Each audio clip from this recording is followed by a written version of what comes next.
بسم اللہ الرحمن الرحیم الحمد للہ رب العالمین وصلی اللہ علی محمد وآلہ الطاہرین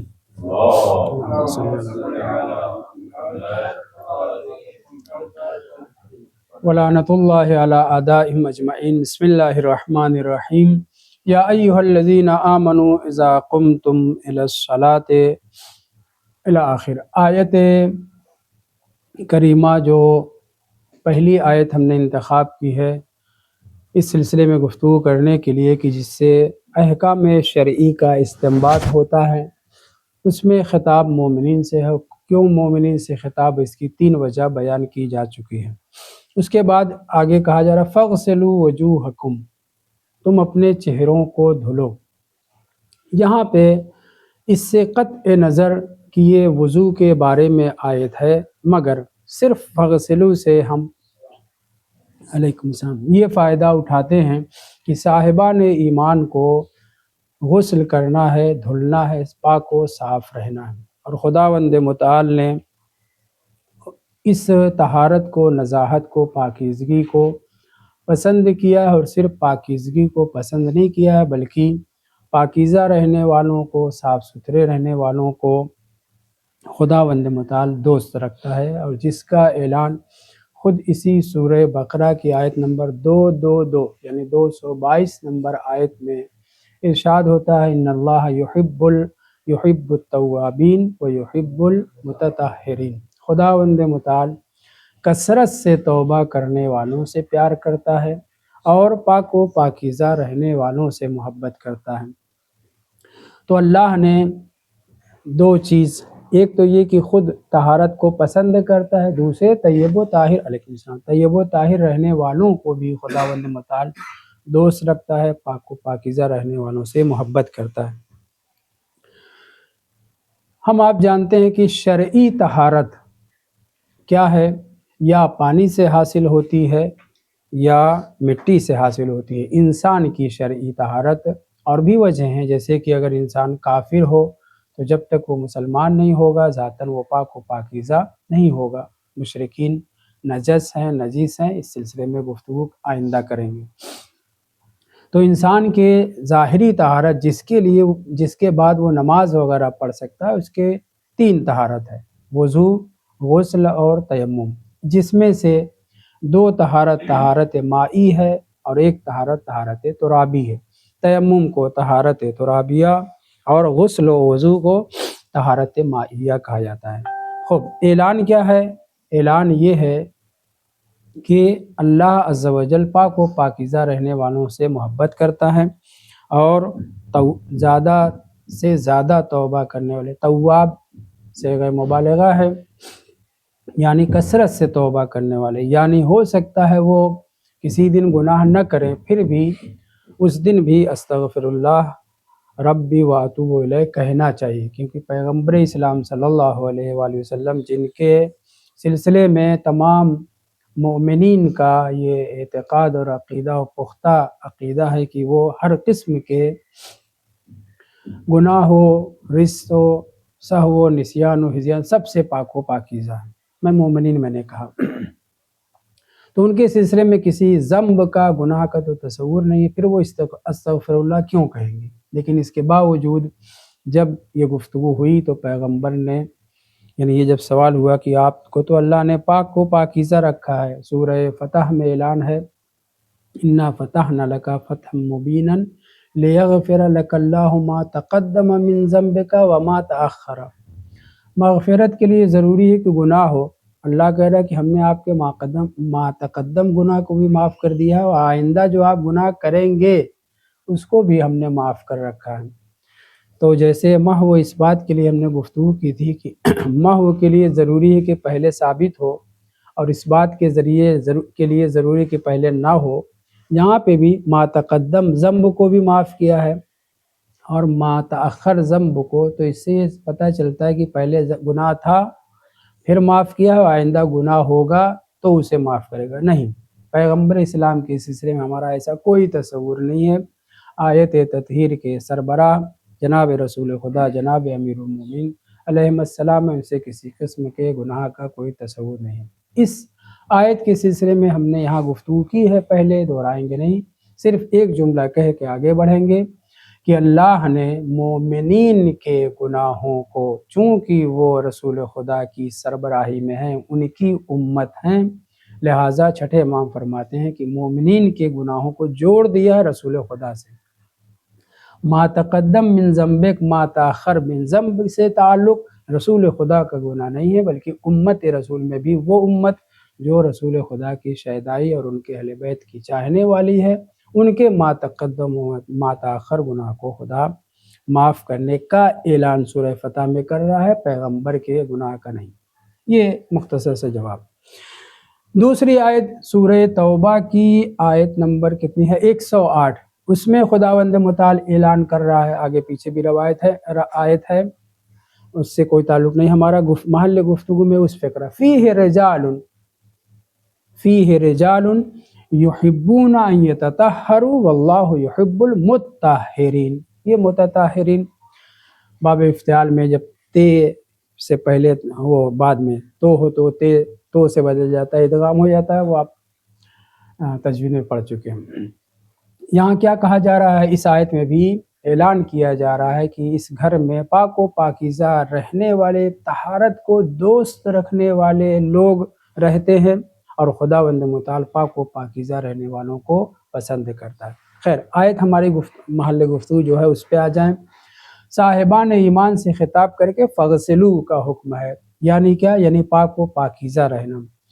خود پیغمبر اسلام کی روایات، معصومین علیہ السلام سے ڈھیر ساری طہارت کے سلسلے میں روایات موجود ہیں۔ آ جائیے اس آیت کے نزول کے اوپر گفتگو کرتے ہیں کہ یہ جو آیت ہے سورہ توبہ کی، ان اللہ یحب التوابین و یحب المتطہرین، اس کا شان نزول کیا ہے یا سبب نزول کیا ہے؟ کیا فرق ہے شان نزول اور سبب نزول میں بارہا بیان کر چکا ہوں۔ کبھی کبھی کوئی حادثہ رونما ہو چکا ہوتا ہے، اس کے بعد جب آیت نازل ہوتی ہے تو اس کے بارے میں سبب وہ واقعہ تھا، سبب وہ شخص تھا، سبب وہ لوگ تھے جن کی وجہ سے یہ آیت نازل ہوئی ہے، تو وہاں پہ ہم اس کو سبب نزول کہتے ہیں، اس واقعے کو سبب نزول آیت کہتے ہیں۔ یا ممکن ہے آگے کوئی حادثہ رونما ہونے والا ہو نہ ہو یا طریقے سے ہو، اس کے سلسلے میں آیت پہلے آ جاتی ہے تو اس کو ہم سبب نزول کہتے ہیں۔ شان نزول بھی تقریباً ویسے ہی ملتا جلتا مرحلہ ہے، لیکن فرق جو کیا گیا ہے اس کے اوپر توجہ ہے۔ تو کوئی واقعہ، کوئی شخص، کوئی گروہ، کوئی جنگ، کوئی جھگڑا، کسی وجہ سے کوئی آیت نازل ہو تو ہم کہتے ہیں کہ یہ سبب بنا ہے واقعہ اس آیت کے نزول کا۔ یہ آیت بھی اسی طریقے سے ہے۔ امام جعفر صادق علیہ السلام کی حدیث ہے، ایک ہمارے بہت بڑے بزرگ عالم دین سمرقند کے ابو النضر نام تھا، اصل نام محمد تھا علیکم السلام، محمد بن مسعود بن عیاش سمرقندی، دادا کا نام عیاش تھا بروزن فعال، اسی وجہ سے ان کو عیاشی بھی کہا جاتا ہے، اور تفسیر عیاشی ہماری معروف تفسیر ہے۔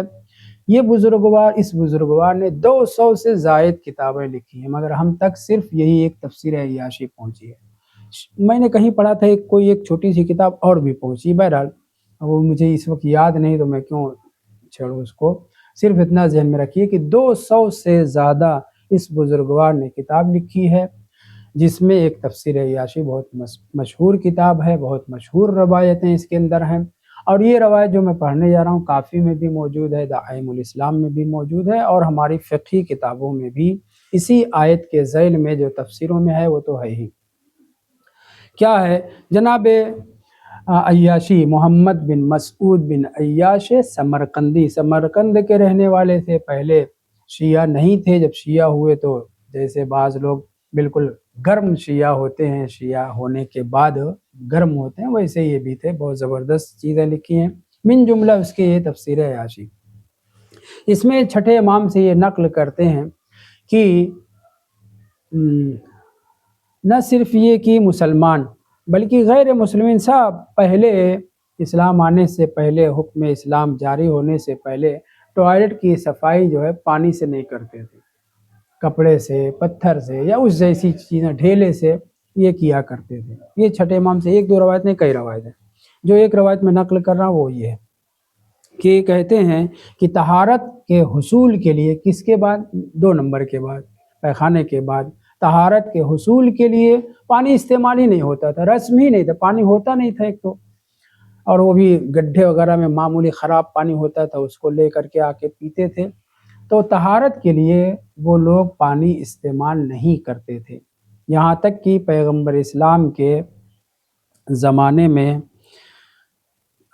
آپ مکہ میں تھے، مدینہ ابھی تشریف نہیں لے گئے ہیں، ایک روایت میں شہر ہے، دوسرے میں بے شہرین ہے، ایک کم کو تسلیم کرتے ہیں۔ 1 مہینہ پہلے کسی صحابی رسول خدا جس کا نام بھی ذکر ہوا ہے، برا، پہلے میں برا پڑھتا تھا لیکن بعد میں دیکھا تو اعراب لگایا گیا برا ابن معرور، ایک برا ابن عازب ہیں اور ایک برا ابن معرور انصاری۔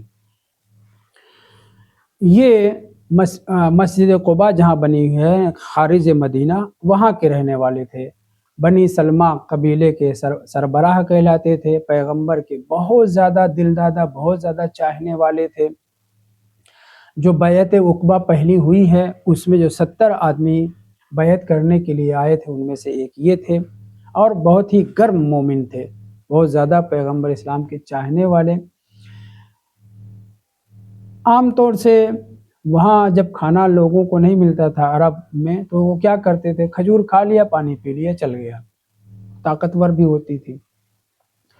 خاص طور سے بسر کھجور، یہ جو تر ہوتی ہے گیلی والی، اس کے کھانے کے بعد اگر زیادہ کھا لیتے ہیں تو پیٹ جو ہے خراب ہو سکتا ہے۔ بہرحال تو یہ لوگ پانی ایک تو ہوتا نہیں تھا، دوسرے اپنے ٹوائلٹ کی طہارت کے لیے غالباً پتھر، ڈھیلا، کپڑا وغیرہ اس جیسی چیزوں کو استعمال کیا کرتے تھے۔ انہوں نے ایک سبزی، اس کو دبا یا دبا کہا گیا ہے، میں لفظی جو لفظ استعمال ہوا وہ یہ ہے، اس سبزی کو انہوں نے کچھ زیادہ ہی کھا لیا تھا، نتیجے میں عبارت لفظ استعمال ہوئے فلانا بطنہ، ان کا پیٹ نرم ہو گیا، مراد یہ کہ موشن شروع ہو گیا۔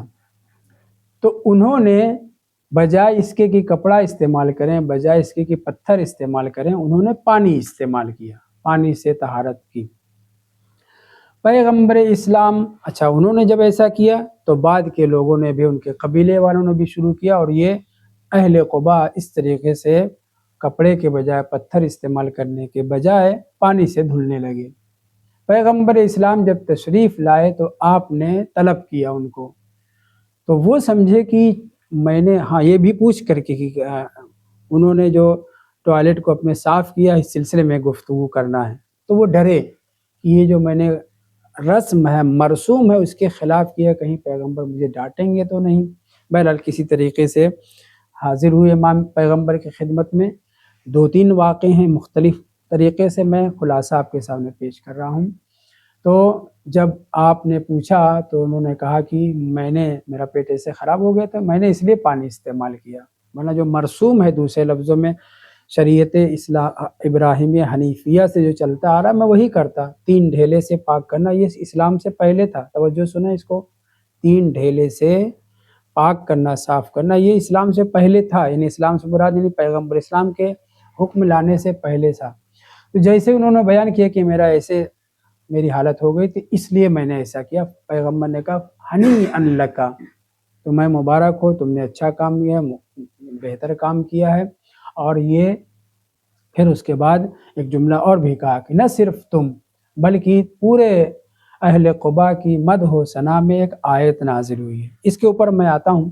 چھٹے امام اس مطلب کو ذکر کرنے کے بعد فرماتے ہیں کہ شریعت اسلامیہ کے احکام میں 3 احکام ایک ساتھ ایک شخص نے پہلے انجام دیا ہے، پھر آیت نازل ہوئی ہے۔ ایسے تو بہت سے اپنے اصحاب کے، اپنے ماننے والوں کی تعریف میں کہتے ہیں فلاں صاحب نے یہ کیا تو یہ آیت نازل ہوئی، فلاں صاحب نے وہ کام کیا تو یہ آیت نازل ہوئی، انہوں نے پردے کا حکم دیا تو آیت حجاب نازل ہوئی، خوب مدح کرتے ہیں اپنے خبیثوں کی، میں ان کی بات کر رہا ہوں۔ لیکن حقیقت یہ ہے کہ اصحاب پیغمبر بہت سے ایسے تھے جو اچھے ان کے بعض اعمال کی بنیاد پر آیتیں نازل ہوا کرتی تھیں۔ چھٹے امام کی 3 سے 4 روایت تو میں نے دیکھی ہے، کافی میں بھی، من لا یزول الفقی میں، دعائم الاسلام میں، اور یہ جو کتاب ہم جس سے استفادہ کر رہے ہیں اس میں بھی، کیا کہ چھٹے امام فرماتے ہیں کہ لوگ اسلام آنے سے پہلے اپنے ٹوائلٹ کو کپڑے پتھر وغیرہ سے صاف کر لیا کرتے تھے، یعنی پانی سے نہیں دھوتے تھے۔ بعد میں پانی سے دھونے کا حکم اسلام میں آیا، اور پھر اس کے بعد امام کلی طور پہ کہتے ہیں وَهُوَ خُلُقٌ حَسَنٌ، یہ پسندیدہ اور پیارا کام ہے۔ امام صادق علیہ السلام اپنے زمانے میں بیان کر رہے ہیں صدر اسلام کے حالات کو، کہ لوگ ایسا کرتے تھے، اور جب پانی سے دھلنا شروع کیا تو یہ پانی سے دھلنا کیا ہے؟ پسندیدہ اخلاق ہے، بہترین حکم ہے، بہترین عمل ہے، اچھا اخلاق ہے۔ اور پھر امیر المومنین اسلام کی جو روایت ہے دعائم الاسلام میں، دعائم الاسلام کے سلسلے میں ظاہر میں ایک مرتبہ گفتگو کر چکا ہوں۔ قاضی نعمان مصری، قاضی مصری جو قاضی القضات تھے فاطمیین کے زمانے میں، ان کی ایک کتاب ہے دعائم الاسلام، ابھی تازہ چھپی ہے، 2 جلد میں ہے، بہت اچھی کتاب ہے۔ انہوں نے معصومین علیہ السلام سے چھٹے امام تک روایات کو نقل کیا ہے، کیونکہ فاطمی لوگ جو ہے چھٹے امام تک مانتے ہیں، اس کے بعد 7ویں امام کو نہیں مانتے تھے۔ فاطمیون کہلاتے ہیں، جو ان کے 300 سال تک تقریباً حکومت رہی ہے۔ بہرحال تو اس کے قاضی القضات تھے، انہوں نے اپنے لوگوں اور اپنے سربراہوں کے پیش نظر جب کتاب تالیف کی تو دعائم الاسلام میں صرف ان روایات کو رکھا جو رسول خدا امیر المومنین جناب سیدہ امام حسن، امام حسین، امام سجاد اور امام باقر اور امام صادق علیہ السلام سے تھی، بعد کے ائمہ سے نقل نہیں کیے۔ اس میں امیر المومنین علیہ السلام سے یہ روایت نقل کرتے ہیں الاستنجاء بالماء فی کتاب اللہ عز و جل، پانی سے ٹوائلٹ صاف کرنے کا حکم تو قرآن مجید میں موجود ہے، امیر المومنین فرما رہے ہیں قرآن مجید میں موجود ہے۔ تو اب آپ جب یہ کہہ رہے ہیں کہ قرآن مجید میں موجود ہے تو آیت پیش کری، تو پھر امام نے یہی آیت پڑھی جو میں نے آپ کے سامنے ذکر کیا، اور اس یہی ان اللہ یحب التوابین و یحب المتطہرین، 2 ذہن میں رکھیے، سورہ بقرہ کی آیت۔ اور اس کے بعد امام نے یہ فرمایا وَهُوَ خُلُقٌ کریم، امام صادق علیہ السلام نے خلق حسن کہا تھا، امام میں امیر المومنین اسلام کی عبارت میں کیا وَهُوَ خُلُقٌ کریم، کریمانہ شریفانہ عمل ہے۔ اور یہ عمل چھٹے امام کی روایت آپ کے سامنے ذکر کر چکا کہ پہلے عمل کسی نے انجام دیا ہے، پھر اس کے بعد آیت نازل ہوئی ہے۔ آپ کے ذہن میں ایک سوال بھی آئے گا تو میں اس کو بعد میں ذکر کروں گا۔ روایت آگے بڑھتے ہیں چھٹے امام کی۔ تو پانی سے طہارت کا حصول پہلے اسلام نے نہیں دیا تھا، بلکہ پہلے قبا کے علاقوں نے اس عمل کو انجام دیا، وہی جس میں سر فہرست کون تھے؟ برا ابن معرور، فَأَمَرَ بِهِ رسول اللہ، فا ہے یعنی جب انہوں نے یہ عمل انجام دیا تب رسول خدا نے پانی سے استنجا کرنے کا حکم دیا۔ اس کا مطلب یہ نہیں کہ پانی سے پتھر سے طہارت نہیں حاصل ہوتی تھی، یقیناً حاصل ہوتی ہے، پتھر سے 3 پتھر سے اگر مکمل طریقے سے ذرات بھی ختم ہو جائیں تو طہارت حاصل ہو جاتی ہے، یہ ہے۔ لیکن فَأَمَرَ رسول اللہ صلی اللہ علیہ وسلم، پھر فَأَمَرَ بِهِ رسول اللہ، اور پھر اس کے بعد آگے پڑھیں گے، اور پھر اس کے بعد آیت نازل ہوئی، یہی آیت جو سورہ بقرہ کی ہم نے آپ کے سامنے ذکر کی۔ اس حدیث کو تفسیر عیاشی کا جس کا میں نے حوالہ دیا ہے، اس کے علاوہ علامہ کلینی نے کافی میں نقل کیا، اور روایت بھی صحیح، دوسری روایت میں ہے حسن، حسن بھی صحیح جیسی ہے، صرف یہ ہے کہ اس میں ایک فرق ہے کہ ممدوح لوگوں نے نقل کیا ہے، ان کی وثاقت کا عدالت کا نص موجود نہیں ہے، بس اتنا۔ تو حدیث حسن بھی اور حدیث صحیح بھی دونوں واجب العمل ہے، یعنی واجب العمل ہے، اس کے اوپر فتویٰ دیا جا سکتا ہے۔ اس میں جناب رسول خدا اہل مدینہ کو، یہاں پہ توجہ کریں، کام شروع کیا تھا کس نے؟ ایک شخص نے، پھر اس کے بعد اس قبیلے بنی سلمہ کے بقیہ لوگوں نے شروع کیا، اہل قبا نے پھر شروع کیا پورے، پھر اس کے بعد مدینے والوں نے شروع کیا۔ جب پیغمبر پہنچے اور آپ نے یہ خطاب کیا تو اس طرح سے خطاب ہے، یا معشر الانصار، اے گروہ انصار، یعنی کون انصار؟ یعنی مدینہ والے سب کو، ان اللہ تعالی قد احسن علیکم الثناء، اللہ نے بڑی تمہاری تعریف کی ہے۔ اب وہ تعریفی کلمات ذکر نہیں ہوئے ہیں، پیغمبر خبر دے رہے ہیں، اور کس کو خبر دے رہے ہیں؟ سارے مدنیوں کو، سارے مدینے والوں کو۔ اے مدینے والوں، تمہاری پہلے، یہ آج نہیں، یعنی پیغمبر جب پہنچے تب خطاب کر رہے ہیں، اس سے پہلے تمہاری بڑی مدح ہوئی ہے۔ فماذا تصنعون، تم لوگ کیا کرتے تھے جس کی وجہ سے تمہاری اتنی مدح کی گئی ہے؟ تب ان لوگوں نے کہا نستنجئ بالماء، ہم اپنے ٹوائلٹ کی طہارت کس سے کرتے ہیں؟ پانی سے کرتے ہیں۔ اس وجہ سے اللہ نے پیغمبر کے سامنے اصحاب اہل قبا کہیں، اصحاب پیغمبر جو مدینہ میں تھے، ان کی تعریف کی ہے۔ اس روایت کو میں دوسرے فقرے کو جوڑ کر کے پہلے بیان کروں، اور وہ تین چیز ذہن میں رہے کہ تین چیزیں ایسی ہیں جو برا ابن معرور نے شروع کی، اور وہ شریعت کا، دین کا، احکام کا حصہ بن گئی۔ ابھی پہلی چیز چل رہی ہے۔ بیچ میں ایک روایت اور عبداللہ ابن سنان کی روایت معتبر ہمارے یہاں ہے، چھٹے امام فرماتے ہیں کہ رسول خدا صلی اللہ علیہ وآلہ وسلم نے انصار سے جو کہا تھا، ان اللہ قد احسن علیکم الثناء، دوسرا فقرہ ہے مدحہم اللہ تعالی بتطہرہم، کس سے؟ بالماء، پانی سے طہارت کی بنیاد پر مدینے والوں کی خداوند متعال نے بڑی مدح کی ہے، جسے پیغمبر اسلام نے بیان کیا، اور پیغمبر نے یہ پوچھا تھا۔ عبارت یہاں پہ دوسری روایت میں یہ استعمال ہے، کیا؟ بماذا تفعلون فی طہورکم یا طہورکم، تم لوگ اپنے طہور میں، پاک کرنے میں کس چیز کو استعمال کرتے ہو؟ صریح طور پر پیغمبر اس شے کو جاننا چاہتے ہیں جس کی وجہ سے وہ لوگ اپنی طہارت کرتے تھے، تو انہوں نے کہا نغسل اثر الغائط بالماء، ہم پانی سے اپنی طہارت کرتے ہیں۔ تو پیغمبر اسلام آ کر کے مدینے والوں کے لوگوں سے ان کی مدح کرتے ہوئے، اور یہ کہے کہ خدا نے تمہاری مدح کی ہے، پوچھ رہے ہیں کہ کس طریقے سے تم لوگ طہارت حاصل کرتے ہو، اور انہوں نے بتایا کہ پانی سے۔ خوب، سوال، پورے مدینے والوں نے تو یکایک سب نے ایک دن میں پیخانہ کرنے کے بعد سب نے پانی استعمال کیا تھا؟ نہیں۔ اہل قبا نے سب نے استعمال کیا تھا؟ نہیں، ایک شخص نے استعمال کیا، مگر مدح ایک شخص کی بنیاد پر پورے قبیلے، پورے خاندان، پورے اہل قبا، پورے اہل مدینہ کی تعریف ہو رہی ہے۔ خوب، وہی میں نے لکھا کہ یکایک نہیں ہوا ہے۔ اور اس کے بعد کتاب الخصال میں بھی جناب برا ابن معرور کے بارے میں چند چیزیں ذکر ہوئی ہیں۔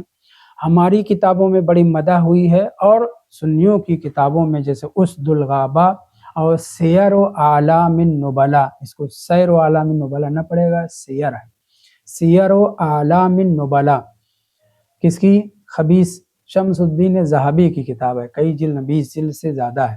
اس میں بھی اس نے برا ابن معرور کی بڑی تعریف کی ہے، اور یہ ذکر کیا ہے کہ ان کی بدولت اسلام کا یہ حکم وضو کرنے اور طہارت کرنے کے سلسلے میں وارد ہوا ہے۔ پہلے کتاب خصال میں جو جناب امام جعفر صادق علیہ السلام سے روایت ہے، اس کو سنیں کہ آپ فرماتے ہیں جرت فی البراء بن معرور الانصاری ثلاث من السنن، برا ابن معرور کے عمل میں 3 سنتیں جاری ہوئیں۔ سنتوں سے کہ جاری ہونے سے مطلب کیا ہے؟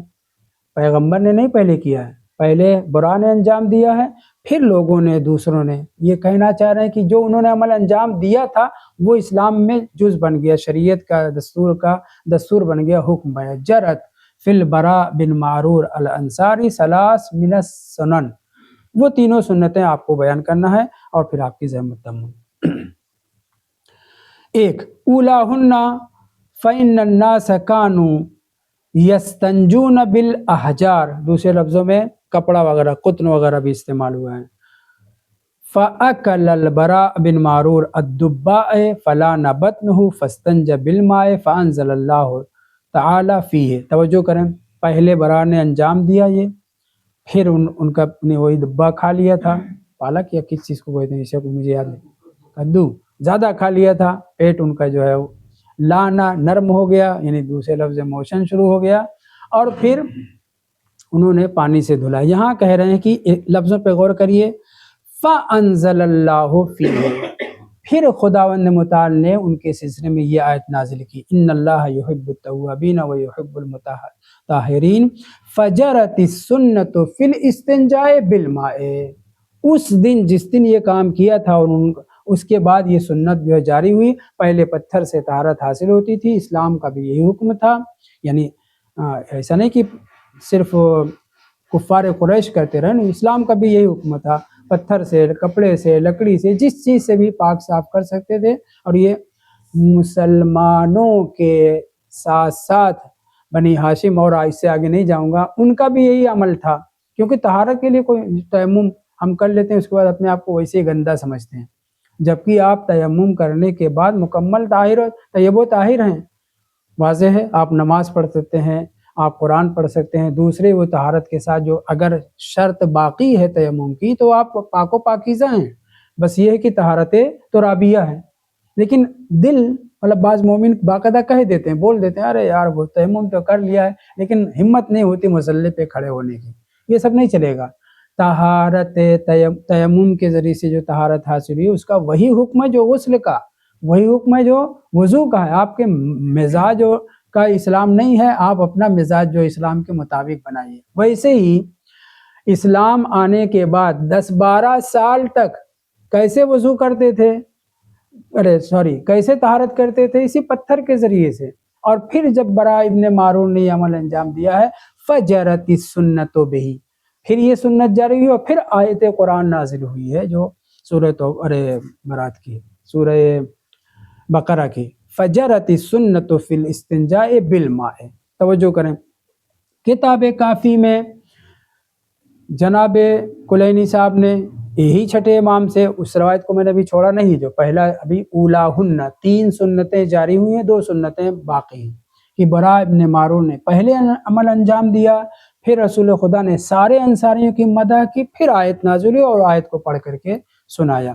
یہی جناب برا کہتے ہیں کہ جب تک پیغمبر اسلام نے ہجرت نہیں کی تھی، سیر و اعلام النبلاء میں شمس الدین ذہبی کہتا ہے کہ 1 مہینہ پہلے، دوسری روایت میں کہ 2 مہینہ، ہم 2 مہینہ مان لیں۔ اس کا مطلب کیا ہے کہ 11-12 سال تک مکے میں اصحاب پیغمبر پتھر وغیرہ سے صاف کر کے طہارت حاصل کرتے تھے۔ پانی تھا نہیں، اگر تھا بھی تو وہ بہت معمولی خراب پانی اس کو پیتے تھے، اور ان کے طہارت کرنے کا طریقہ یہ تھا۔ خوب، ادھر برا جو ہے کچھ دنوں کے بعد، یعنی پیغمبر اسلام ابھی پہنچے نہیں ہیں مدینہ، پہلے مل چکے ہیں، ہاتھ پہ بیعت کر چکے ہیں، رسول خدا کے دست مبارک پہ بیعت کر چکے ہیں۔ ادھر کچھ دنوں کے بعد ابھی پیغمبر ہجرت کر کے نہیں گئے ہیں، اور برا کی طبیعت خراب ہوئی۔ طبیعت جب خراب ہوئی تو انہوں نے 2 عدد وصیت کی۔ یاد رہے تحویل قبلہ کب ہوا ہے، اس سے پہلے بیان کیا جا چکا ہے۔ قبلے کی تحویل کب ہوئی ہے؟ جب مدینہ پہنچے ہیں رسول اسلام، اور مدینہ میں، اطراف مدینہ میں رہنے والے یہودیوں نے آ کر کے طنز کرنا شروع کیا، ہماری مذمت کرتے ہیں، ہمارے قبلے کی طرف نماز پڑھتے ہیں۔ یہ کہاں کی بات ہے؟ مدینے کی۔ اس کا مطلب کیا ہوا؟ مکی زندگی میں ٹوٹل پیغمبر اسلام قبلہ اول کی طرف نماز پڑھتے تھے، اور سارے اصحاب پیغمبر بھی، امیر المومنین بھی قبلے کی طرف، کون سے قبلہ؟ قبلہ اول کی طرف نماز پڑھتے تھے۔ اور مصلی القبلتین اور کوئی نہیں ہے سوائے رسول خدا اور سوائے امیر المومنین علیہ السلام کے۔ خوب توجہ کریں، 13 سال، تقریباً 13 سال، 12 سال سے زیادہ کہیں، 12 سال سے زیادہ کی زندگی پیغمبر اسلام قبلہ اول کی طرف جو ہے نماز پڑھتے تھے، اور دفن کرنے کے لیے مومنین کو جب دفن کیا جاتا تھا تو ان کا رخ کس کی طرف کیا جاتا تھا؟ یا حضرت ابو طالب، حضرت خدیجہ، 2 اہم شخصیت سلام اللہ علیہما، اور اصحاب پیغمبر جو اس سے پہلے مر چکے ہوں، یا اصحاب رسول خدا کے ہاشمی لوگ، ان کا چہرہ کس طرف کیا جاتا تھا دفن کرتے وقت؟ مجھے نہیں ملا، ظاہراً قبلہ اول کی طرف، مگر مجھے ملا نہیں، میں اور تلاش کروں گا، ملے گا تو میں بتا دوں گا۔ یعنی ایسے ہی دفن کر دیے جاتے تھے، نہ خانہ کعبہ کی طرف، نہ بیت المقدس کی طرف، کسی طرح سیدھے ایسے لٹا دیے جاتے تھے۔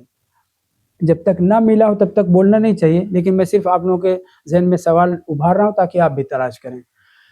رخ کر کے خانہ کعبہ کی طرف دفن کرنے کا حکم نہیں تھا۔ بیت المقدس کی طرف تھا یا نہیں تھا، آپ لوگ تحقیق کریے، توجہ چاہتا ہوں۔ جناب براء بن معرور انصاری مدینہ میں ہیں، طبیعت خراب ہوئی، مدینے سے باہر، وہی اہل مسجد قباء کے پاس ان کا گھر ہے، وہاں کے رہنے والے ہیں، قبیلہ بنی سلمہ کے ہیں، ان کا انتقال ہونے والا ہے، طبیعت خراب ہوئی، آپ نے دو وصیت کی۔ ایک، توجہ سے سنیں، فرماتے ہیں فَأَوْصَى الْبَرَاءُ إِذَا دُفِنَ، کہ جب میں دفن کر دیا جاؤں، أَن يُجْعَلَ وَجْهُهُ إِلَى تِلْقَاءِ النَّبِي صلی اللہ علیہ وآلہ وسلم، میں جب مر جاؤں تو مجھے جب دفن کیا جائے، نہ خانہ کعبہ، نہ بیت المقدس، نہ کوئی اور جگہ، إِلَى تِلْقَاءِ النَّبِي، کیا ہے عبارت؟ أَن يُجْعَلَ وَجْهُهُ، نائب فاعل، أن يُجْعَلَ وَجْهُهُ إِلَى تِلْقَاء، تلقاء یعنی کیا؟ روبرو ہونا، ملاقات سے، إِلَى تِلْقَاءِ النَّبِي صلی اللہ علیہ وآلہ وسلم، مجھے دفن کرنے کے وقت میرا رخ جو ہے رسول خدا کی طرف کر دیا جائے۔ یہ ایک فقرہ روایت کا۔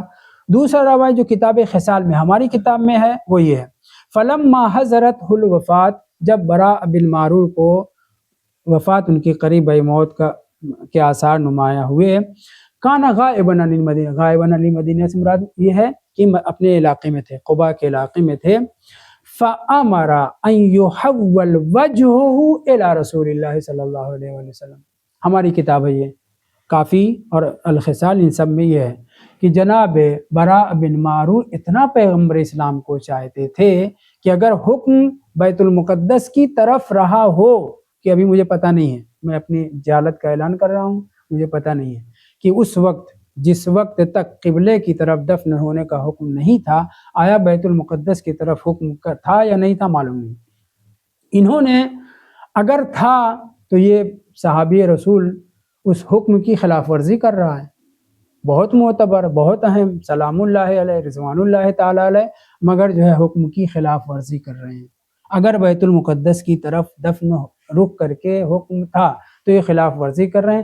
پیغمبر کو جب پتہ چلے تو ڈانٹنا چاہیے، ان کے قبیلے والوں کو وصیت کی خلاف ورزی کرنا چاہیے تھا۔ حکم شریعت یہ کہ بیت المقدس کی طرف نہیں، پیغمبر اسلام پہنچ کر کے تعریف کر رہے ہیں۔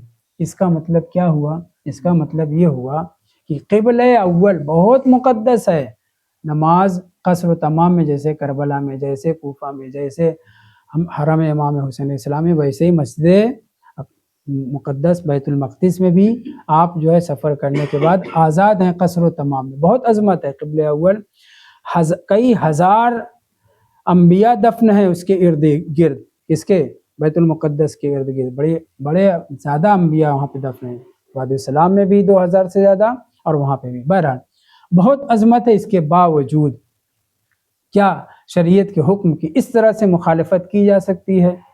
چونکہ معلوم نہیں ہے، لہٰذا میں یہ کہہ رہا ہوں کہ عمل براء بن معرور چھٹے امام کی 2-3 روایتیں، کتاب خصال، کتاب کافی، کتاب من لا یحظ الفقیہ، دعائم الاسلام میں، سب میں یہ موجود ہے ہماری کتابوں میں، کہ انہوں نے جب وفات کا وقت آیا انہوں نے کہا فَأَمَرَ أَن يُحَوَّلْ وَجْهُهُ إِلَى رسول اللہ، یہ نہیں ہے کہ خانہ کعبہ کی طرف، نہیں، الی رسول اللہ، رسول خدا کی طرف میرا رخ کر دیا جائے۔ زندگی میں تو پیغمبر کو بے پناہ چاہتے ہی تھے، مرنے کے بعد بھی رخ میرا پیغمبر کی طرف رہے۔ بعض مومنین یہاں نجف آتے ہیں تو امیر المومنین کی طرف رخ کر کے سجدہ کرتے ہیں، آپ لوگوں کا کیا خیال ہے؟ وہ فتویٰ آپ لوگ دیجیے گا۔ بہرحال جی، اسی طرح کی روایت سے جہاں یہ صاف ظاہر ہے کہ برا سے قبل قبلہ کی طرف رخ کیے جانے کا عمل نہیں تھا، ورنہ ان کی تعریف کیوں ہوتی؟ قبلہ کی طرف یعنی مکہ کی طرف، خانہ خدا کی طرف یہ حکم نہیں تھا۔ وہیں یہ بھی ظاہر ہوتا ہے کہ رسول خدا سے یہ بندہ کتنی محبت کرتا تھا، کہ حکم دے رہا ہے کہ میرے رخ کو پیغمبر کی طرف کر دیا جائے، چونکہ آپ مکے میں ہیں، یہ نہیں کہہ رہے مکہ کی طرف، یہ نہیں کہہ رہے خانہ کعبہ کی طرف، یہ بھی ذہن میں رہے۔ عبارت میں نے پڑھی الی رسول اللہ، وہ جو پہلے والی الی تلقاء النبی، وہاں بریکٹ میں لکھا ہوا ہے الی القبلۃ، تو اگر قبلے کی طرف حکم تھا تو الی القبلہ کرنے کی ضرورت نہیں تھی، الگ سے وصیت کرنے کی ضرورت نہیں تھی، یعنی پیغمبر کی طرح۔ اور اس روایت میں جو کتاب خصال سے میں نے نقل کی، اس میں اصلا الی القبلہ بھی نہیں ہے، الی رسول اللہ۔ اور بھی ایک دو روایت اس طرح کی ہے۔ کہتے ہیں کہ جہاں ایک بات تو یہ پتہ چلے کہ قبلہ کی طرف دفن نہیں ہوتے تھے رک کر کے، دوسرے یہ بات پتہ چلے کہ کس قدر برا بن معرور جناب رسول خدا سے محبت کرتے تھے۔ فنزل الکتاب بالقبلۃ، چھٹے امام فرماتے ہیں جب برا نے ایسا کیا، توجہ کر رہے ہیں، جب برا نے ایسا کیا تب قبلہ کی طرف دفن کرنے کا حکم قرآن میں آیا۔ الکتاب ہے یعنی قرآن میں قبلے کی طرف فولوا وجوہکم شطر المسجد الحرام، وہ تو نماز میں ہے، قبلے دفن کے سلسلے میں بھی یہ حکم جو ہے قرآن میں کب نازل ہوا؟ جب برا نے یہ عمل انجام دیا۔ پہلا کیا تھا؟ ٹوائلٹ پانی سے صاف کرنا، ابتدا کس نے کی؟ برا بن معرور نے۔ دوسرا عمل کون سا؟ قبلے کی طرف رخ کر، حالانکہ قبلے کی طرف تو نہیں انہوں نے کہا تھا، رسول خدا کی طرف کہا تھا، لیکن چھٹے امام اس کو وضاحت کے ساتھ کریں کہ رسول خدا کی طرف کیا تھا، اس کا مفہوم یہ نکالا جائے گا کہ قبلے کی طرف۔ میں اس مطلب کو صحیح سے نہیں سمجھا ہوں، آپ لوگ سمجھیے گا۔ بہرحال روایت میں صریح طور پر امام فرما رہے ہیں تو ہم اس سے انکار نہیں کر سکتے۔ فنزل الکتاب بالقبلۃ، یہ نہیں ہے فنزل الکتاب بتلقاء النبی، یہ نہیں ہے، فنزل الکتاب بالقبلۃ، لہٰذا قبلے کی طرف نازل ہوئی آیت، قبلے کی طرف رخ کر کے دفن کرنے کی آیت نازل ہوئی۔